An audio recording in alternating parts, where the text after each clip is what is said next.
Welcome to Formula World. I'm your host Dylan Shelley, and here's what's on this episode. First up on Formula World, Honda disagreed with Red Bull. After a tumultuous relationship with McLaren came to an end, it seemed like Honda had found the perfect partner in Red Bull. However, there have been disagreements between the two over the cancellation of the Australian Grand Prix. Red Bull wanted the race to take place, while Honda wanted it to be cancelled. Honda's managing director Masashi Yamamoto revealed the details of this disagreement. He started by explaining that the global impact of the pandemic takes priority over Formula 1. I want to have the pandemic resolved as soon as possible, which is much more important than Formula 1. That has priority, and it is good that the FIA and F1 have come to this decision to postpone the Grand Prix.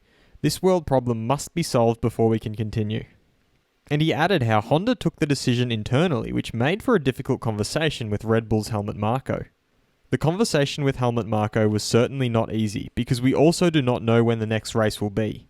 However, we have not coordinated this with Red Bull. We decided internally that we didn't want to race, and then put that up with Red Bull. Vettel unsure about driving for Midfield team. As it was reported here yesterday, Ferrari Sebastian Vettel has the potential of being offered a race seat at multiple teams after his contract with Ferrari runs out. However, the man himself has given his opinion on these developments. He seemed pretty non-committal at first. I don't know. I can't give you an answer to this question. I don't really know. He then recalled his time in the midfield during the early days of his career.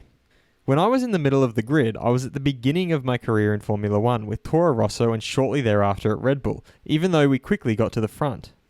For him, taking a step back from a position where he can win races doesn't seem like the right step. It goes without saying that if you find yourself 15th after having spent a life in 18th place, you seem to have reached the most beautiful thing in the world. I don't think you can pretend nothing about your past. If you won a lot, I think you would want to win again. And he concluded by reiterating his goals, which still sees him very much a part of the Ferrari setup. We have raced many races. I think there have been great moments as well as less good days. But as I said, the goal remains the same. It's still there. My goal is to win with Ferrari. No chance of copying Mercedes' DAS system.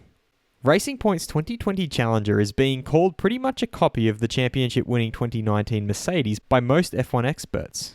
As such, it is only natural to ask if they will copy Mercedes' DAS system as well. Racing Point Technical Director Andy Green has answered that question. He began by elaborating how big of an undertaking it would be. It's a significant project, significant to the point where I suspect it would require a new chassis from where we are now. Even if the rules weren't changing next year, I doubt whether we would be introducing something like that for this year. But the fact that the rules are changing next year and that type of system appears to be outlawed with a new regulation, then no chance. And he concluded by stating that any gain in performance was too minuscule to warrant the effort required to develop it. It is one of those small gains that if you can do it, you will do it, but if you can't, you won't. Red Bull cannot leave Ferrari scandal as is. One thing of many that has marred the 2020 season so far has been the confidential settlement between the FIA and Ferrari regarding the investigation into Ferrari's 2019 engine. Red Bull's team principal Christian Horner described the unpleasant feeling it has left for them. The whole thing has a stale aftertaste. He elaborated on the huge financial implications of the investigation, both from a team perspective as well as from the perspective of their employees. For us, it's about a lot of money. It makes a difference of 20 million whether we finish second or third in the World Championship. Each of our employees has an additional bonus payment. We cannot just leave it like that. Fast feed. The food from the cancelled Australian Grand Prix was donated to the Salvation Army, prompting its boss Brendan Noddle to praise the people of F1 who have put a lot of effort into ensuring nothing is lost. Former F1 driver Mika Salo is of the opinion that the silly season in the driver market certainly won't start as early as last year due to the global pandemic. And F1 legend Alan Jones feels that everyone jumping on the bandwagon and blaming Williams' deputy team principal Claire Williams for her team's misfortunes is terribly unfair. Is it fair to criticise Claire Williams? Be sure to vote in the poll and let me know what you think in the comments.